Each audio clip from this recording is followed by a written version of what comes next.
Nah, sore pun menjelang semeton. Waktu itu Komang merasa badannya sudah mulai enakan. Dan sore itu Komang duduk di teras rumah dengan ibunya. Mereka tuh kayak bercanda dan juga ngobrol. Nah, saat itu Komang ini dibuatkan bubur beras oleh ibunya dan mereka pun makan berdua. Tepat jam 7 malam. Beli Gede, Beli Kadek dan bapaknya pun pulang kerja. Dan ketika mereka ini sampai di rumah, mereka bilang mau datang ke tempat salah satu karyawannya karena karyawannya ini punya makanan yang enak. Nah, waktu itu Komang kayak, aduh kenapa sih harus sakit sekarang saat ada makanan enak. Komang tuh kayak menggerutu gitu loh. Tapi Beli Gede bilang, iya nanti kalau beli di sana, nanti beli bungkusin membuat kamu, beli mintain gitu loh. Nah, setelah mereka mandi, ternyata yang pergi ke tempat karyawan ini cuma si Beli Gede. Karena Beli Kadek dan bapaknya bilang sudah sangat capek dan akan istirahat di rumah saja. Dan ketika itu sebetulnya Beli Gede menggunakan sepeda motornya pergi ke salah satu karyawannya untuk makan bersama dengan karyawan yang lain. Dan sekitar jam 10 malam Beli Gede pun pulang membawa raun kambing. Karena menurut Beli Gede ya salah satu karyawannya ini kayak nguling kambing dan juga membuat gulai kambing karena syukuran anaknya sudah lahir dan anaknya ini laki-laki. Dan semua keluarganya si Komang makan raun kambing ini termasuk Beli Gede. Karena raun kambing ini tuh kayak banyak banget porsinya gitu loh. Nah, ketika itu karena Komang merasa kayak badannya ini masih tidak enak, dia tidak ikut makan dan tidur ke kamar. Nah, sementara tiba-tiba jam 1 dini hari Komang terbangun dan dia pun ke kamar mandi. Kamar mandi di rumahnya Komang ini di luar ruangan ya. Dan itu tuh kamar mandinya ada 2. Saat Komang masuk ke kamar mandi, kok dia merasa ada yang lengket dan berlendir. Saat Komang melihat lantai kamar mandinya Komang ini kayak ditehel putih gitu loh teman-teman. Kok di tehelnya itu dia melihat dia tuh kayak menginjak sebuah cairan yang itu tuh benar-benar lengket dan juga ini tuh apa? Saat Komang menyentuh cairan ini itu tuh baunya kayak bau amis. Nah, dia berpikir, apa jangan-jangan Beli Gede atau Beli Kadek tadi yang mandi? Dan kemudian kalian ngerti dong maksudnya, ngerti ya? Ngerti, harus ngerti. Nah, Komang berpikir mungkin Beli Gede atau Beli Kadek tadi mandi sambil dan Yakult putih yang keluar dari jagung mereka tertinggal di sana. Sementara Komang tuh kayak, ini adalah kesempatan untuk nanti membuli mereka. Setelah Komang selesai di kamar mandi, Komang kan kayak menyiram nih sesuatu yang tadi dia injak yang berlendir dan lengket ini. Saat Komang keluar dari kamar mandi, kok dia melihat sementara kembali ada ular yang nemplok di pintu belakang rumah orang tuanya. Dan ular ini tuh warnanya hitam. Itu tuh besar sekali teman-teman. Dan di ekor ular ini juga ada bendolan ya, ada kayak bendolan sebesar ini. Dan itu tuh warnanya merah teman-teman. Ular ini tuh benar-benar kayak ini kan ini kan kusen pintu ya. Mulut dari ular ini tuh kayak menggigit kusen pintu dari atas. Dan badannya tuh kayak gelayut. Ekornya ini ya sampai menyentuh tanah dan itu tuh kayak gelayut. Ini semetongnya ya, aduh saya merinding. Saking kagetnya Komang berteriak, "Bapak, Ibu, Beli Gede, Beli Kadek, ada ular." Nah, saat Komang berteriak ini dia tuh sampai terduduk. Badannya panas dingin saking kagetnya. Bayangkan lagi, ada ular segede itu yang gelayut di pintu belakang rumah. Ya siapa yang gak kaget? Ketika Komang berteriak, tiba-tiba ya mulut ular ini yang tadinya kayak menggigit kusen bagian atas pintu, bluk, jatuh. Ular ini tuh kayak melepaskan gigitannya kemudian jatuh ke tanah. Dan kepala ular ini kayak menengok ke arahnya si Komang. Komang makin menjerit, "Bapak, Beli Gede, Beli Kadek." Tapi semakin keras dia menjerit, kok orang tuanya tidak bangun. Setelah berkali-kali Komang menjerit, si ular ini juga kayak cuma bengong gitu menatap si Komang ya dengan kepalanya yang Ibu gede gak ikut semeton. Dan ekornya itu benar-benar ada bendolan sebesar ini. Beli Gede pun keluar dan melihat si ular ini. Kembali lagi, mungkin karena Beli Gede saking kaget dan takutnya, Beli Gede masuk ke dalam rumah mengambil sapu lidi, kemudian plak memukul kepala ular ini sampai kepala ular ini mengeluarkan darah. Dan secepat kilat kabur semeton, entah kemana kaden lah kuno si ular ini kabur. Ketika itu ya Beli Gede mati ci dengan berapi-api, dia tuh kayak plok mencacak kepala ular ini. Nah, saat Beli Gede ini mungkin kayak histeris dan berteriak-teriak, akhirnya orang tuanya bangun berikut dengan Beli Kade, dan mereka semua melihat dengan mata kepalanya sendiri penampakan ular yang dicacak oleh Beli Gede ini kabur masuk ke kebun belakang rumah orang tuanya si Komang. Setelah Komang melihat penampakan ular yang layuk-layuk ini, besoknya dia pun sakit karena mungkin orang tuanya si Komang ini merasa kok anaknya aneh ya, kok tidak segar-segar gitu loh. Si Komang pun dibuatkan banten pengantar bayu dan juga diluka, dan langsung karenanya setelah itu Komang bisa kembali sembuh dan normal. Tapi anehnya setelah kejadian itu sebetulnya semua bambu-bambu yang dibeli oleh si Beli Gede dan Beli Kade itu tuh kayak rusak, ada yang pecah, ada yang batangnya bobrok dimakan oleh sesuatu dari dalam. Dan juga sebetulnya ketika kakak-kakaknya si Komang ini kembali bekerja dengan bapaknya ya, kok tiba-tiba truk-truk mereka ini berkali-kali rusak dan rusak lagi. Dan di malam itu ya Beli Gede tuh kayak bilang, "Pak, ini kenapa kok tetap ada gangguan?" Nah, saat itu Komang bertanya, Beli tahu kalau di tempat Beli itu mencari pohon bambu, ada wanita yang pernah gantung di sana. Nah, saat itu Beli Gede pun dengan terbata-bata bilang, "Iya, Beli tahu." Dan Komang bertanya, "Kenapa kok Beli sudah tahu masih tetap Beli di sana membeli pohon bambu?" Beli Gede bilang, "Karena insiden ada yang gantung di sana, yang punya perkebunan pohon bambu ini menjual setengah harga bambu-bambu mereka. Dan karena inilah Beli Gede merasa ini adalah kesempatan untuk meraup kecer sebanyak-banyaknya. Makanya Beli Gede tidak menyampaikan insiden ini kepada orang tuanya, dan langsung membeli bambu tersebut." Boom. Kok kene? Dan ternyata orang tuanya juga sudah tahu, karena orang tuanya ini sudah sempat membahas ini setelah Komang memberitahu insiden tersebut kepada kedua orang tuanya. Ya mungkin karena orang tuanya Komang ini sudah membeli bambu-bambu ini dengan cash ya, harga cash di awal.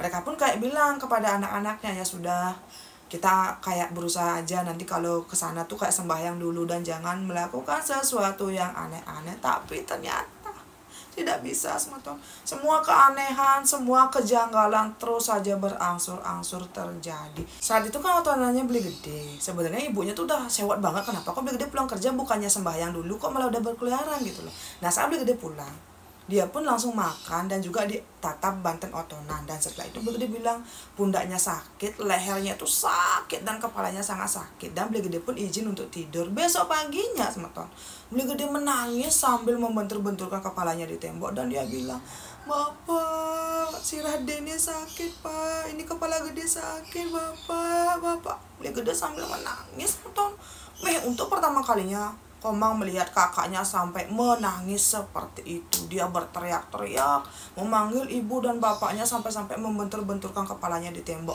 Nah, saat itu sebetulnya akhirnya Komang dengan keluarganya pun mengantarkan Beli Gede ini ke rumah sakit dengan mobil pribadi mereka. Sampai di rumah sakit, Beli Gede sampai dipegangi oleh suster karena bilang, "Sakit, Bapak, sakit. Bapak, kepala de sakit, Pak, sakit." Komang sampai menangis, tidak tega melihat kakaknya seperti itu. Nah, saat itu kakaknya itu kayak sudah mulai tertidur, dan dokter bilang sepertinya Beli Gede ini terlalu tegang dan juga terlalu capek, sehingga membuat saraf-saraf yang ada di kepalanya ini tuh kayak ikut tegang, dan membuat kepalanya ini tuh kayak sakit seperti itu. Nah, setelah semuanya diurus, Beli Gede pun kayak dianjurkan untuk opname dulu selama beberapa hari di rumah sakit untuk mendapatkan cairan infus dan juga istirahat yang benar. Tapi setelah 3 hari Beli Gede opname, tidak ada perubahan Setiap hari dia akan bilang, "Bapak sakit, Pak. Kepala gede sakit. Pundak gede juga sakit, Bapak. Bapak." Nah, saat itu yang menjaga Beli Gede di rumah sakit kan Beli Kade dan juga bapaknya. Ibunya dan juga Komang ini ada di rumah karena Komang sedang sekolah gitu loh. Nah, suatu hari itu tuh sekitar sudah 4 hari Beli Gede di rumah sakit. Kan si Komang ini ada di rumah. Pulang sekolah dia tuh ditelepon oleh bapaknya, diminta untuk menjemput Pak Mangku, kenalan bapaknya yang ada di desa tetangga, untuk dibawa ke rumah sakit. Dan bapaknya tidak menjelaskan apapun, karena saking penasarannya Komang pun mengiyakan. Komang membawa Pak Mangku ini ke rumah sakit, dan itu jaraknya mungkin sekitar 1,5 jam kalau menggunakan sepeda motor. Tapi di tengah perjalanan tiba-tiba sepeda motornya Komang ini mati semeton, diutak-atik, tidak hidup sama sekali.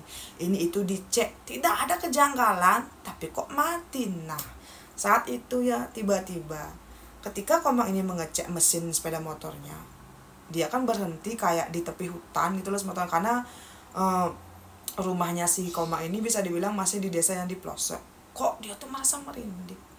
Ketika itu semetonnya Pak Mangku bilang, "Mang, ini Pak Mangku ada ngebawa sepeda motor." Nah, saat Pak Mangku ini menghidupkan sepeda motornya, tiba-tiba sepeda motornya hidup dan mereka pun melanjutkan perjalanan. Itu adalah sesuatu yang membuat Komang kayak, kok tadi dia ngutang-ngatik nggak bisa hidup, kok ketika Pak Mangku menghidupkan sekali kok bisa hidup. Itu tuh kayak salah satu keanehan yang dia pikirkan sampai saat sekarang, kayak kok gini. Nah, tiba di rumah sakit ya, Komang melihat semeton Beli Gede sudah menangis. Dia bilang, "Bapak sakit, Pak, kepala Gede sakit." Dan saat itu ya, karena si Pak Mangku ini kayak kaget melihat teriakannya Beli Gede, Pak Mangku meminta untuk Komang menutup pintu dan juga menutup tirai kamar rawat inapnya si Beli Gede. Ketika itu sebetulnya kakinya si Beli Gede ini dipegang oleh si Pak Mangku, dan tiba-tiba Beli Gede duduk sambil mencaci maki Komang dan keluarganya. Di sana Pak Mangku bertanya, "Ini siapa? Kenapa kamu merasuki badannya si Gede, dan apa salahnya si Gede? Kok kamu menyiksa dia? Cepat ngomong, cepat ngomong." Berkali-kali Pak Mangku ini kayak menaburkan kayak apa sih, biji-bijian gitu loh. Entah apa kadang yang ditaburkan itu ya. Dan setiap Pak Mangku ini kayak menaburkan biji-bijian ini ke badannya Beli Gede, Beli Gede akan memberontak, berteriak. Tapi dia itu berontak dan teriak itu kayak yang tidak terlalu histeris gitu loh semeton. Berkali-kali disiksa seperti itu. Akhirnya Beli Gede bilang, ketika itu sambil menutup mata ya, Beli Gede ini menangis sambil nitik tangkah. Dan dalam tangisan ini ternyata Beli Gede sedang kerasukan.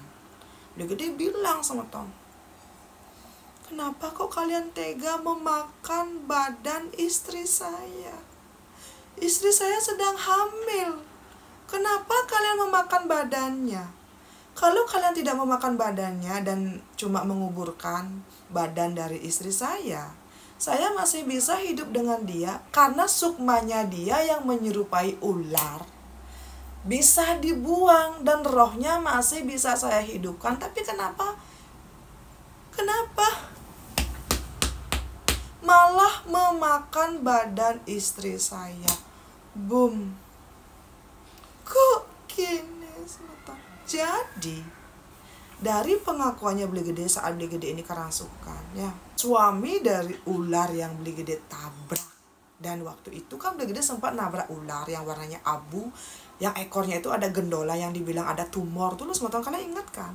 Dan ternyata ya, menurut kesaksian dari suami si ular yang merasuki badannya Beli Gede, badan istrinya ini dibawa oleh salah satu karyawannya Beli Gede, kemudian dimasak dan dimakan rame-rame semua. Dan ternyata ular hitam yang dilihat oleh Komang yang bergelayut di pintu belakang ya, warnanya hitam, dan juga di ekornya itu kan kayak ada gendolan juga ya, itu tuh suaminya. Dan sebenarnya ular hitam dan ular abu ini adalah makhluk yang tidak kasat mata yang berasal dari dunia lain, yang memang menyerupai wujud ular ketika mereka itu kayak berkelana di dunia kita semeton. Boom. Kok gini? Jadi alasan Beli Gede selama berhari-hari merasakan sakit kepala yang luar biasa ya karena ular hitam, suami dari ular abu yang badannya dimakan oleh Beli Gede ini, mengincar Beli Gede karena yang merasa marah kenapa kok badan istrinya dimakan rame-rame. Dan setelah itu sebetulnya si Pak Mangku berjanji akan menebus badan istrinya ini dengan banten dan juga ritual penebusan. Tapi dengan syarat, tolong lepaskan Beli Gede. Dan Setelah pertarungan yang luar binasa, semotonya pokoknya si Pak Mangku ini hampir setiap hari akan datang ke rumah sakit mengobati si Beli Gede.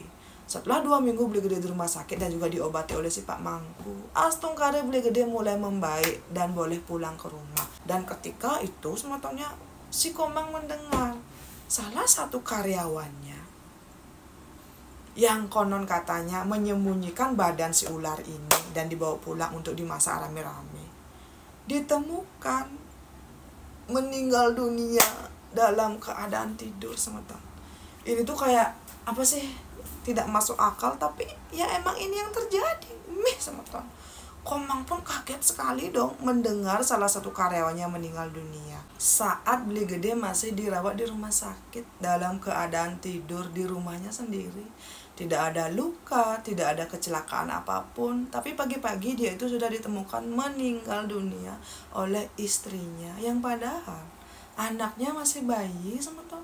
Dan ternyata dari informasi yang Komang dapatkan dari karyawan yang lainnya, saat si Komang, Beli Gede dan Beli Kade ini pergi dari tempat mereka ini, kayak pertama melihat ular yang ditabrak ini ya, si karyawan ini kan disuruh oleh Beli Gede untuk mengubur bangkai ular tersebut, tapi tidak. Ternyata bangkai itu kayak disembunyikan di truk belakang, kemudian dibawa pulang dan dagingnya itu dimasak, kemudian dimakan rame-rame. Dan hampir semua karyawannya ikut makan juga sakit, tapi mungkin karena pelaku utamanya adalah Beli Gede yang menabrak dan juga karyawan ini yang memasak badan dari si ular abu ini, mereka berdualah yang mendapatkan teror paling parah. Ini semeton, harus semeton kayak Komang tuh benar-benar merinding semeton.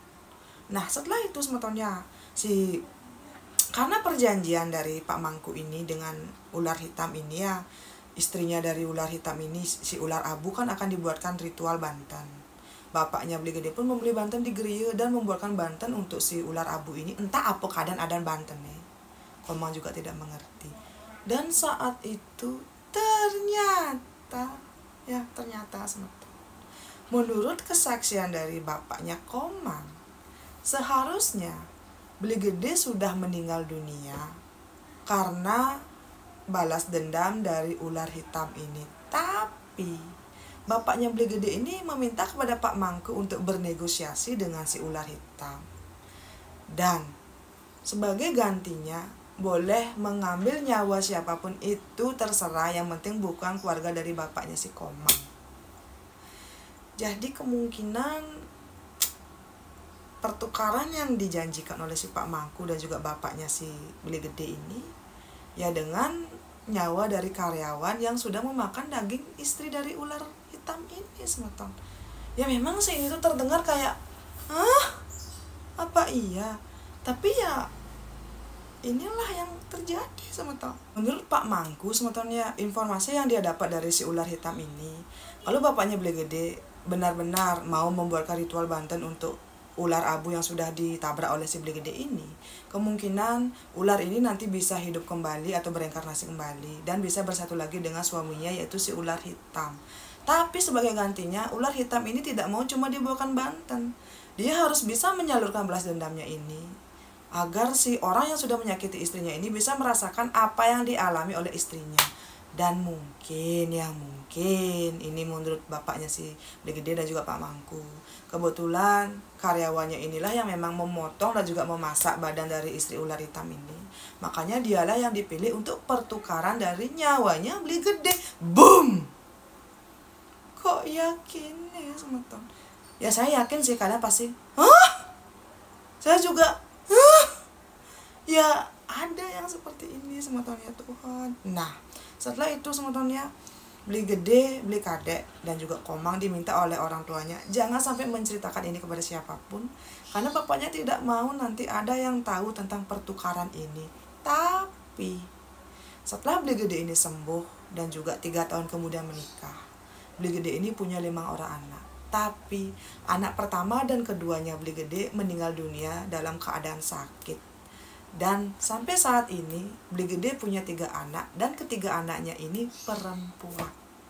Di sini semeton Komang kayak berpikir, apa jangan-jangan pertukaran dengan Banten di Grie dan juga karyawan yang meninggal ini dengan nyawanya Beli Komang belum cukup. Dan apa jangan-jangan anak pertama dan keduanya Beli Gede yang cowok ini, yang laki-laki ini, memang diambil oleh si ular ini? Ya ini cuma kayak pikiran dari Beli Komang dan juga Beli Kade teman-teman, tapi mereka tuh kayak tidak berani membahas dan juga mempertanyakan ini kepada Beli Gede dan juga bapaknya. Sampai saat ini teman-teman ya, si Komang ini sudah menikah, Beli Kade juga sudah menikah. Mereka tinggal di rumah mereka masing-masing karena memang sudah diberikan tanah warisan. Tapi rumahnya mereka bangun sendiri berkat kerja keras dengan kedua orang tuanya dari kecil. Dan di sini Komang tuh kayak ingin bertanya kepada Semeton, kalau Semeton berada di posisi bapaknya si Komang, apa yang akan kalian lakukan? Apakah kalian akan menukarkan nyawa anak kalian dengan nyawa orang lain? Atau kalian akan mempertanggungjawabkan perbuatan anak kalian dengan cara membiarkan si ular hitam ini mengambil nyawa anak kalian? Coba komen ya, komen. Inilah cerita dari Komang tentang pertukaran nyawa kakaknya yang memang dijanjikan oleh bapaknya sendiri untuk menolong kakaknya agar tetap bisa bertahan hidup. Bagaimana Semeton? Apakah kalian percaya dengan tukar-menukar dengan makhluk dari dunia lain seperti ini atau bagaimana? Silakan Semeton berkomentar, karena Komang bilang dia pasti akan membaca dan menonton video ini sampai selesai. Aduh, pokoknya kalau cerita-cerita yang berhubungan dengan dunia sana tuh kayak kok kini benar-benar seperti cerita di Pindang Makeber. Nah, untuk Semetonku yang sudah nonton dari awal sampai akhir, sukses banget ya. Jangan lupa tinggalkan jejak dengan cara like, comment, dan subscribe. Idiolas! Jangan cuma nonton tapi ingat subscribe ya, karena subscribe itu gratis. Sampai ketemu di cerita saya selanjutnya. Dadah!